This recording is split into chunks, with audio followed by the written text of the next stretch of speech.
Hello दोस्तों, नमस्कार। आप सभी का स्वागत है हमारे channel Hindi GS practice class by M Lata Ahmad. आज हम लोग कई चीज़ों का प्रैक्टिस सेट करेंगे। हल पर्यावरण करेंगे, हो सकता है तो हिंदी भी इसी में कवर करेंगे। ज़्यादा से ज़्यादा प्रश्न रहेंगे, टाइम बहुत कम, बहुत स्पीड में चलेंगे क्योंकि आप लोगों को प्रैक्टिस ही देना है।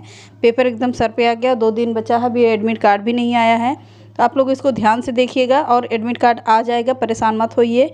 और आप लोग इसकी तैयारी ज़ोर शोर से लगे रहिए कि परीक्षा है, केंद्र का है, परीक्षा टलेगी नहीं।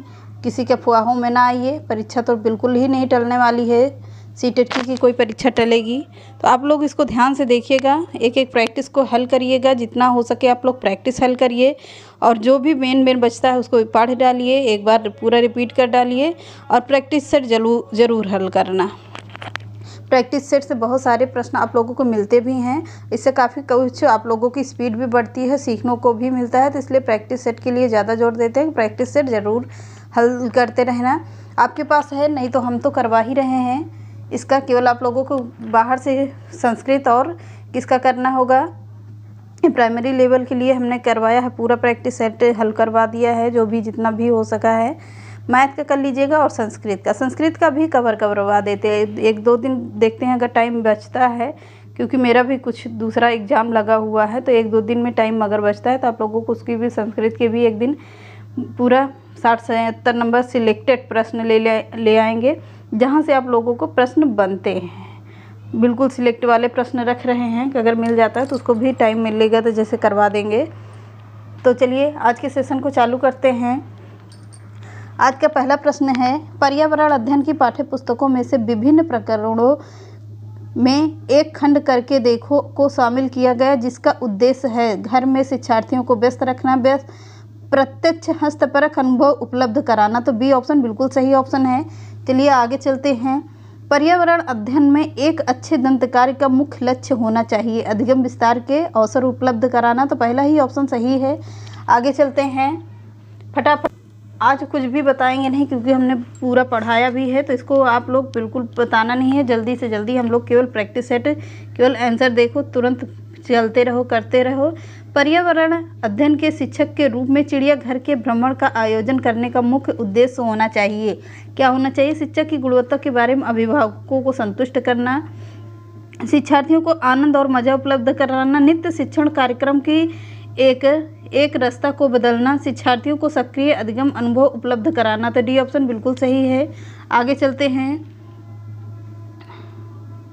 सामाजिक विज्ञान के संदर्भ में पर्यावरण अध्ययन पढ़ने का निम्नलिखित में से कौन सा उद्देश्य नहीं है? पूछता है इसे बच्चे को मुख्य शब्दावली की सही परिभाषा याद करना। बिल्कुल गलत बात है, नहीं है। पूछता है तो याद करना यानी कंठस्थ करवाना। तो पहला ही ऑप्शन मिल गया, यहाँ पर गलत है।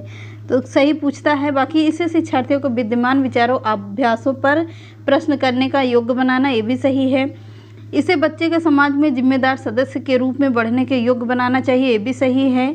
इसे बच्चों को संस्कृत अभ्यासों में विविधता का सम्मान करने योग्य बनाना चाहिए। तो फोर्थ ऑप्शन भी सही है। तो पहला ऑप्शन गलत है, बाकी 3 सही हैं। तो आगे बढ़ते हैं। कविता पर्यावरण अध्ययन की कक्षा में गरीबी, निरक्षरता और वर्ग असमानता जैसे सामाजिक मुद्दों पर बल देना चाहती है। निम्नलिखित में से कौन सा अधिगम अनुभव इस उद्देश्य की प्राप्ति में अधिक प्रभावी होगा? किसमें प्रभावी होगा? शिक्षार्थियों को संबंधित मुद्दों पर स्लोगन लिखने के लिए कहना, संबंधित मुद्दों पर विशेष व्याख्यानों का आयोजन करना, शिक्षार्थियों को संबंधित सामाजिक मुद्दे पर चार्ट तैयार करने के लिए कहना, या शिक्षार्थियों को संबंधित जानकारी एकत्र करने के लिए, विश्लेषण करने के लिए सामूहिक परियोजना लेने के लिए कहना। तो फोर्थ ऑप्शन बिल्कुल सही ऑप्शन है। चलिए, ये बिल्कुल सिलेक्टेड प्रश्न है, हो सकता है इसी में से काफ़ी प्रश्न आप लोगों को मिलेंगे, क्योंकि ये 2012 का पेपर है, 12-13 के ही आसपास से, क्योंकि 5-6 साल का गैप करता है, 7 साल का, तो उसके बाद ही प्रश्न पूछता है। तो यूँ ये प्रश्न कई साल के हो गए हैं, तो यहाँ सबके प्रश्न बनेंगे और इसमें सिलेक्टेड प्रश्न भी हैं। तो अगला प्रश्न देखिए। प्राथमिक स्तर पर पर्यावरण अध्ययन में रचनात्मक आकलन को शामिल नहीं करता है। शिक्षार्थियों की ग्रेडिंग और रैंकिंग, शिक्षार्थियों के अधिगम रिक्तियों की पहचान, शिक्षण में कमियों की पहचान, शिक्षार्थियों के सीखने को बढ़ाने के लिए। तो पहला ऑप्शन बिल्कुल सही है। नीचे लोगों के कुछ क्रियाकलाप दिए गए हैं: खानों का उत्खनन, खुदाई, बांधों का निर्माण, बाजार में बेचने के लिए पत्तियां एवं जड़ी बूटियां इकट्ठी करना, बांस से टोकरी बनाना, गिरे हुए पत्तों से पत्तल बनाना। तो क्या सही पूछ रहा है कि क्या होता है, क्रियाकलाप क्या करते हैं? ए, बी और सी। ये बिल्कुल गलत है। और क्या है, केवल ए, केवल बी और सी, या क्या है? तो कौन सा सही है? खानों का उत्खनन या खुदाई होता है, तो बिल्कुल सही बात है। बी ऑप्शन कह रहा है कि बांधों का निर्माण, ये भी सही है, तो अर्थात थर्ड ऑप्शन बिल्कुल सही है। अगला चलते हैं। अगला प्रश्न है, कांसे के बारे में सही कथन चुनिए। कांसा लोहे, चांदी और स्वर्ण की भांति एक तत्व है। कांसे को तांबा और टिन से पिघलाकर तैयार किया जाता है। कांसा अत्यंत मजबूत और इससे तोप तथा मूर्ति बुत बनाई जाती है। तो क्या क्या सही है, कौन सा सही माना जाता है? तो सी ऑप्शन पहला कौन सा सही होगा? मूर्ति बनाई जाती है, ये भी सही है। और क्या है, कांसे के बर्तन एल्युमिनियम के बर्तनों की तुलना में हल्के और अधिक मजबूत होते हैं, तो ये भी सही है, तो अर्थात सी ऑप्शन बिल्कुल सही है। अगला चलते हैं। गांधीधाम गुजरात का रहने वाला कोई व्यक्ति पहले भोपाल मध्य प्रदेश और फिर हैदराबाद आंध्र प्रदेश जानना चाहता है, उससे सफर यात्रा की दिशाएं क्या होगी? पहले दक्षिण दिशा में जाएगा। गांधीधाम कहाँ पर है? मध्य प्रदेश कहाँ है? मध्य प्रदेश कहाँ की तरफ होगा? तो ये पूर्व की साइड है, तो क्या होगा? पहले पूर्व गया। मध्य प्रदेश पहले पूर्व गया था, फिर कहाँ गया? फिर दक्षिण आंध्र प्रदेश गया, तो दक्षिण साइड में गया। तो कौन से होगा? पहले पूर्व की दिशा में, फिर दक्षिण की दिशा में, तो अर्थात सेकेंड ऑप्शन बिल्कुल सही है। अगला प्रश्न है, किसी शहर के मानचित्र पर यह लिखा था, स्केल फर्स्ट सेंटीमीटर या 110 सेंटीमीटर, क्या है? 110 मीटर। यदि मानचित्र पर किन्हीं दो स्थानों के बीच 15 सेंटीमीटर, तो उन दोनों स्थानों के बीच की वास्तविक दूरी क्या है? 1.65 किलोमीटर। तो पहला ही ऑप्शन बिल्कुल सही है। माउंट एवरेस्ट का भाग कहाँ का है? म्यांमार का है, भारत का है या तिब्बत का है? तो कहाँ का है? नेपाल का भारत है। कितना है इसका? 48 मीटर है। 48 मीटर इसकी ऊंचाई है। तो अब कितना पूछता है? तो अब आता है पूरा 89 मीटर पूछता है, पूरा हो गया है। आगे चल दिए देखते हैं। नीचे दिए गए कर्तव्य उत्तरदायित्वों का अध्ययन कीजिए। अन्य लोगों का सामान उठाने में मदद करना, बिल्कुल सही बात है। पूरे ग्रुप के आगे चलना ताकि ग्रुप पीछे पीछे चले, ये तो बिल्कुल सही गलत बात है। जो चल ना पाए उसे रुकने के लिए कहना, गलत। साथी के बीमार होने पर ध्यान रखना और उसके लिए खाने पीने का इंतजाम करना, तो बिल्कुल सही बात है। पहला और फोर्थ ऑप्शन सही है। तो कहाँ पर है? फोर्थ ऑप्शन में। फोर्थ ऑप्शन में है और ई है। पहले ई भी देख लेते हैं। रुकने और आराम के लिए अच्छी जगह ढूंढना। माउंटेनियरिंग में ग्रुप लीडर की जिम्मेदारी का उपरोक्त चयन कीजिए। तो क्या होगा? ए सही है, बिल्कुल सही बात है। डी सही है, ए भी सही है और ई भी सही है। तो कौन सा ऑप्शन सही होगा? पहला ही ऑप्शन सही है। आगे चलते हैं। उस वैज्ञानिक का नाम है जिसने सर्वप्रथम मच्छर के पेट के अंदर ताक झांक की और यह सिद्ध किया कि मलेरिया मच्छर से फैलता है तथा अनुसंधान के लिए दिसंबर 2000 चिकित्सा के क्षेत्र में नोबेल पुरस्कार मिला। तो किसने है? रोनाल्ड रोस। पहला ही ऑप्शन बिल्कुल सही है। आगे चलते हैं। रजत ने अपने मित्र से कहा, मैं नहीं खेल सकता क्योंकि मुझे बुखार है, कपकपी बुखार, सिर दर्द और अंत में पसीना आने के चक्र से गुजरता हूँ। रक्त की जांच के बाद डॉक्टर ने उसे कड़वी दवाई दी। रजत को किस बीमारी से पीड़ित है?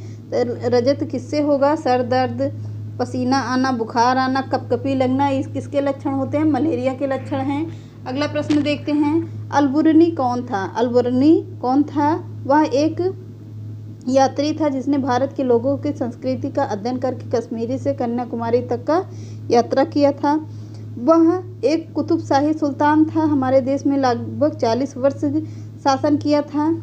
अगला चलते हैं। वह अफगानिस्तान का एक व्यापारी था जो हमारे देश के मेमो के बाज़ारों का अध्ययन करने आया था। वह उज्बेकिस्तान का यात्री था। उसने एक किताब लिखी थी, उसका नाम है क्या? किताबुल ए हिंद। किसकी है? अल्बुर्नी की रचना है ये किताबुल, यहाँ पर लिख दे रहे हैं किताबुल ए हिंद। किसकी रचना है? यह अल्बुर्नी की रचना है। कहाँ का है? जो हमारे देश के इतिहास के बारे में सहायक है। तो फोर्थ ऑप्शन बिल्कुल सही ऑप्शन है। अगला है। रात में जागने वाले जानवर क्या कहलाते हैं? तो केवल, केवल आ गया, गलत है। केवल, केवल में तो यहाँ पर सही भी है, केवल लाल रंग ही देख सकते हैं, बिल्कुल। रात में जागने वाले आदमी के या पक्षी होते हैं, सॉरी आदमी निकला है, केवल काली सफ़ेद ही वस्तुएं देख सकते हैं, तो उसे क्या कहते हैं? रात्रिचर कहते हैं, जैसे उल्लू हो गया। तो थर्ड ऑप्शन बिल्कुल सही ऑप्शन है। अगला प्रश्न है, हाथियों के झुंड के बारे में सही कथन चुनिए। हाथियों के झुंड में केवल हथिनियाँ या 14-15 वर्ष के बच्चे ही रहते हैं। हाथियों के झुंड में किसी एक ही परिवार के सदस्य होते हैं। या कह रहा है झुंड सबसे बुजुर्ग हथिनी पूरे झुंड की नेता होती है। या कह रहा है एक झुंड में हथिनियाँ बच्चे की संख्या भी हो सकती है। तो कौन सा ऑप्शन सही है? पहला ऑप्शन सही है। और कौन सा है? झुंड में क्या होते हैं? पहले बुजुर्ग हथिनियाँ रहती हैं जो झुंड की नेता होती हैं। तो बिल्कुल सी ऑप्शन बिल्कुल सही है।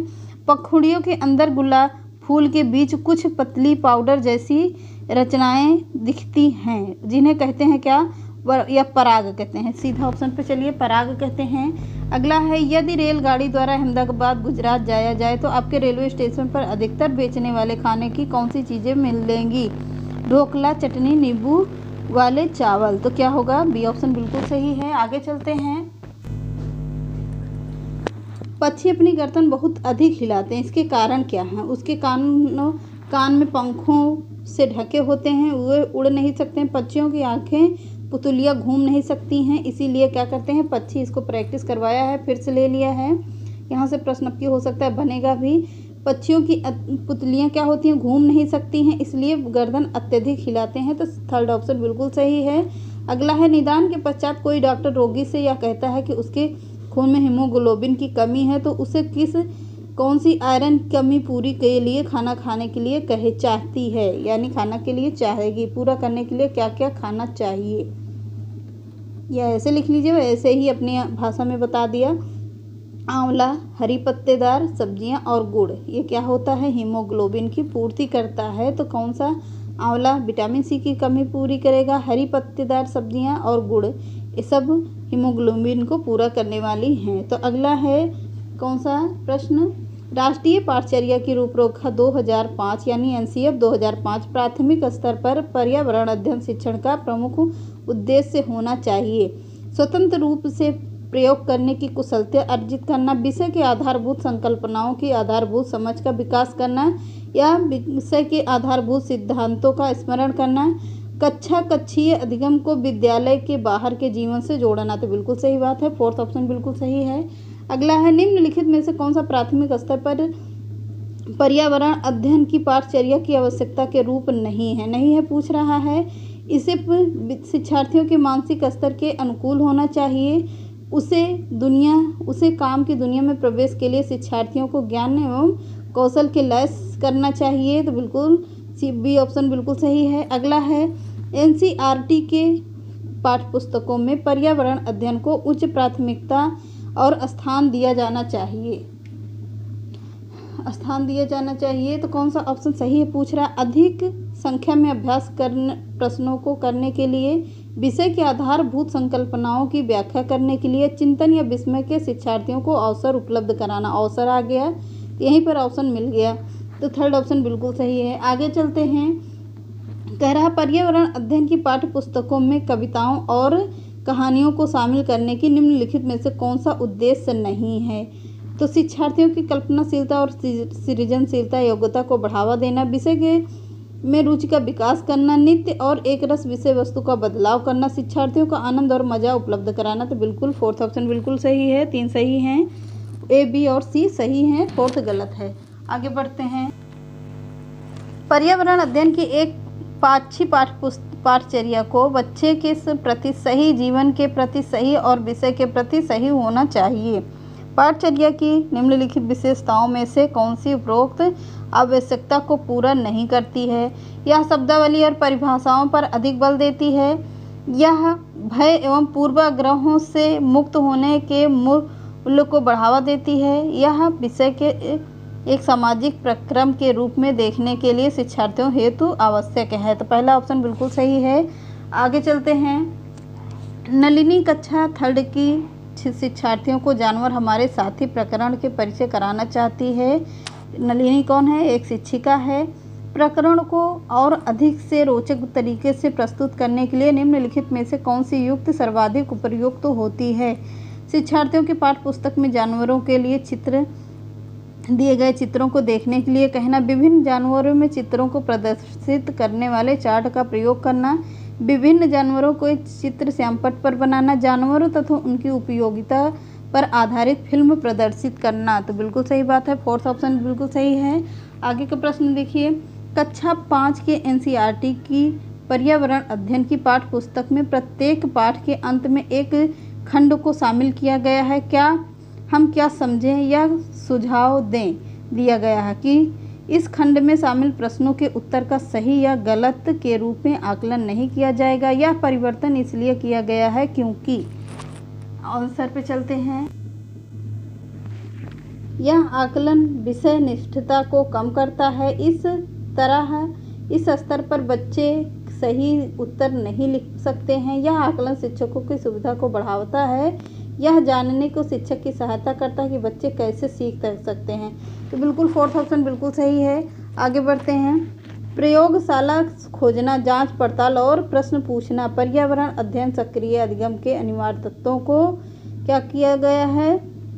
निर्माण, एक शिक्षक खाना जो हमें खाना चाहिए की कल्पना के बारे में बताने के लिए निम्नलिखित गतिविधियों का व्यवस्था करता है। प्रकरण 1 पर वीडियो दिखाता है, श्यामपट्ट पर उस प्रकार के भोजन पदार्थों के चित्र बताता है या बनाता है, विभिन्न भोज्य पदार्थों के उदाहरण देता है, प्रत्येक अनिवार्य तत्व बताता है।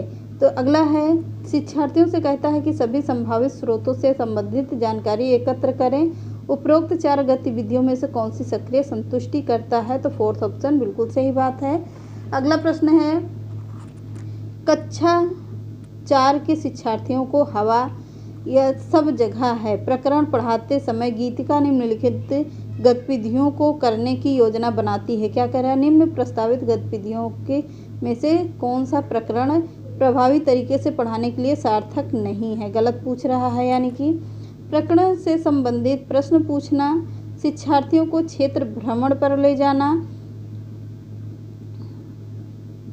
यह कह रहा है विशिष्ट उदाहरणों की संकल्पना की व्याख्या करना, संकल्पना को समझने के लिए मल्टीमीडिया कैप्सूल का प्रयोग करना। तो प्रश्न योजना बनाती है, तो प्रश्न सार्थक नहीं है। तो ये है कौन सा प्रश्न? शिक्षार्थियों को क्षेत्र भ्रमण पर ले जाना। आगे देखते हैं पहले, तो बिल्कुल बी ऑप्शन बिल्कुल सही है। चलिए आगे के कल हम लोग एकदम बिल्कुल सिलेक्टेड प्रश्न आप लोगों को कुछ करवाएंगे जो बिल्कुल परीक्षा की दृष्टि से महत्वपूर्ण है। तो पेपर हो जाने के बाद हम लोग क्या करेंगे, मंडे से हो सकता है तो आप लोगों को एक नया सेशन चालू करेंगे। तो आप लोग ज़्यादा से ज़्यादा सपोर्ट करिएगा, ज़्यादा से ज़्यादा लाइक करिए, शेयर करिएगा, और जहाँ से हमने पिछली क्लास छोड़ा था उसको पूरा कवर करेंगे हिंदी, और क्या करेंगे, एक नया चैप्टर भी स्टार्ट करेंगे। तो आप लोग जितने ज़्यादा से ज़्यादा लोग हो सके उतने लेकर आइए। थ्योरी वाली क्लास यूट्यूब पर तो शायद ही कोई पढ़ा रहा होगा, मैंने पूरा आप लोगों को बिल्कुल बेसिक से हिंदी भी पढ़ाया है, हिस्ट्री भी और संविधान भी पूरा पढ़ा दिया, पॉलिटी भी। और क्या कर रहे हैं, अब हम लोग भूगोल को पूरा एकदम थ्योरी वाइज पढ़ रहे हैं कि जहाँ से प्रश्न बनते हैं।